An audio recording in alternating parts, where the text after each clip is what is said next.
ಉದ್ಯೋಗ ಮಾಡುತ್ತಿದ್ದ ಯುವಕನೋರ್ವ ಪ್ರೀತಿಸಿ ಹುಡುಗಿ ನೋಡೋಕೆ ಬಂದಾಗ ಹುಡುಗಿಯ ಮನೆಯ ರೂಮ್ನಲ್ಲಿ ಮಾಜಿ ಲವರ್ ಜೊತೆಗೆ ಸಿಕ್ಕಿಬಿದ್ದ ಹಿನ್ನೆಲೆಯಲ್ಲಿ ಮಾಜಿ ಲವರ್ನಿಂದ ಮನಸ್ಸೋ ಇಚ್ಛೆ ಚಾಕುವಿನಿಂದ ಇರಿದು ಹಲ್ಲೆಗೆ ಯತ್ನಿಸಿದ ಘಟನೆ ನಡೆದಿದ್ದು ಬೆಳಗಾವಿಯ ಆಸ್ಪತ್ರೆಯ ಒಂದರಲ್ಲಿ ಹಲ್ಲೆಗೊಳಗಾದ ಪ್ರೇಮಿ ಚಿಕಿತ್ಸೆ ಪಡಿತಾ ಇದ್ದಾನೆ. ಬೆಂಗಳೂರಿನಲ್ಲಿ ಕೆಲಸ ಮಾಡ್ತಾ ಇರುವ ಆನಂದ್ ಕಳೆದ 15 ದಿನದಿಂದ ಶೋಭಾ ಎಂಬ ಯುವತಿಯನ್ನ ಪ್ರೀತಿ ಮಾಡ್ತಾ ಇದ್ದ. ಆದ್ರೆ ಶೋಭಾಗೂ ಇಬ್ಬರ ಜೊತೆಗೆ ಮದುವೆಯಾಗಿದ್ದು ಆತನಿಗೆ ಗೊತ್ತಿರಲಿಲ್ಲ. ನಿನ್ನೆ ರಾತ್ರಿ ಬೆಂಗಳೂರಿನಿಂದ ಮನೆಗೆ ಹೋದಾಗ ಶೋಭಾನ ಮಾಜಿ ಲವರ್ ಚಾಕುವಿನಿಂದ ಹಲ್ಲೆ ಮಾಡಿದ್ದಾನೆ ಎಂದು ಆರೋಪಿಸಿದ್ದಾನೆ. ಸರ್, ನಾನು ಒಂದು ಹುಡುಗಿ ಜೊತೆ ಲಿವಿಂಗ್ ರಿಲೇಷನ್ ಇದ್ದೆ. ಅವಳು ಬಂದ್ಬಿಟ್ಟು ನನ್ನ ರಿಲೇಷನ್ ಸರ್. ಅವಳು ನಾನು ಮಾಮೂಲಿ ಬೆಂಗಳೂರಾಗಿರ್ತೇನೆ, ನಾನು ಕ್ಯಾಬ್ ಓಡಿಸೋದು. ನಾನು ಮಾಮೂಲಿ ಮಾತಾಡ್ಬಿಟ್ಟು ಮನೆ ಕರೆಸ್ಕೊಂಡು 2 ದಿನ ಇದ್ದೆ ಅವಳ ಜೊತೆಗೆ.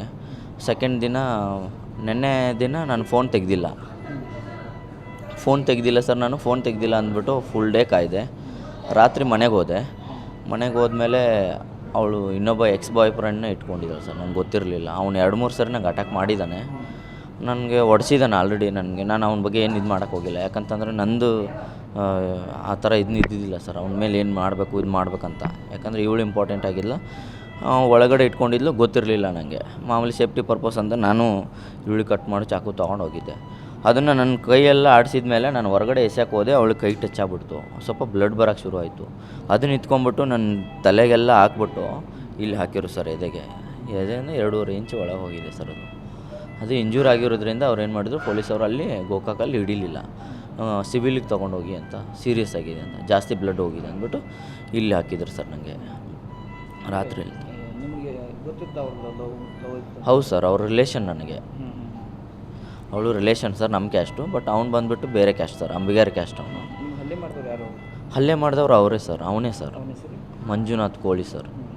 ಇವಾಗ ಏನು ಹೇಳ್ತಾ ಇದ್ದಾನೆ, ನನಗೆ ಸಾಹುಕಾರ ಸಪೋರ್ಟ್ ಇದೆ, ಅವನು ಒಳಗೆ ಹಾಕ್ಸ್ತೀನಿ, ನಾನು ಅಲ್ಲಿ ಪೊಲೀಸವ್ರನ್ನ ಕಳಿಸ್ತೀನಿ, ಹಂಗೆ. ನಾನು ಇರೋದು ಫ್ಯಾಕ್ಟ್ ಹೇಳ್ತಾ ಇದ್ದೀನಿ ಸರ್. ಯಾಕಂತಂದರೆ ಇಲ್ಲಿ ನಡೀತಂತಂದ್ಬಿಟ್ಟು ನ್ಯಾಯ ಅನ್ಯಾಯ ಅಂತ ಏನು ಬೇಕಲ್ವ ಸರ್.